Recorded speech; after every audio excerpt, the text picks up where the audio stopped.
Hello আমার ছোট্ট Sonara, we are কিডসে তোমাদের সবাইকে স্বাগতম। বাচ্চারা ঝটপট পড়তে চলে আসো।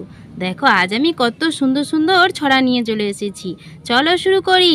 আমরা দুটি ভাই, আমরা দুটি ভাই, শিবের গাজন গাই, ঠাকুমা গেছেন গয়া কাশি, ডুগডুগি বাজাই। দেখো বাচ্চারা, এখানে এই হলো তার দু ভাই। তাদের যে ঠাকমা ছিল সে না গয়া কাশি গেছে। সেই আনন্দে তাদের তো আর বকুনি দেওয়ার কেউ নেই। সেই আনন্দে তারা ত্রিশূল হাতে আর ডুগডুগি হাতে নিয়ে শিবের গাজন গাইছে আর রাস্তায় রাস্তায় ঘুরে বেড়াচ্ছে।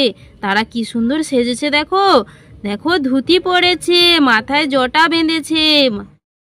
এরপরে কি আছে? রাম সিং পালোয়ান। রাম সিং পালোয়ান খায় ছোলা গুড়, মুগুর ভাজিয়া রোজ হয় বাহাদুর। এই হলো রাম সিং পালোয়ান। সে মুগুর ভাজিয়া খায়। এই যে মুগুরগুলো দেখছো না, এগুলো সে ভেজে খায়। তাহলে ভাবো তার গায়ের শক্তি কেমন হবে। সে পালোয়ান, কুস্তিতে যায়। কুস্তি মানে লড়াই করে। দেখো সে রোজ কি খায়? ছোলার গুড় খায়। তার শরীরে বিশাল শক্তি, জানো বাচ্চারা? তো বাচ্চারা, তোমরা ভিডিওটি অবশ্যই লাইক এবং সাবস্ক্রাইব করে রাখো এরকম আরও নতুন নতুন ছড়ার ভিডিও পেতে। টাটা, আজ তবে আসি। সবাই সুস্থ থেকো, ভালো থেকো।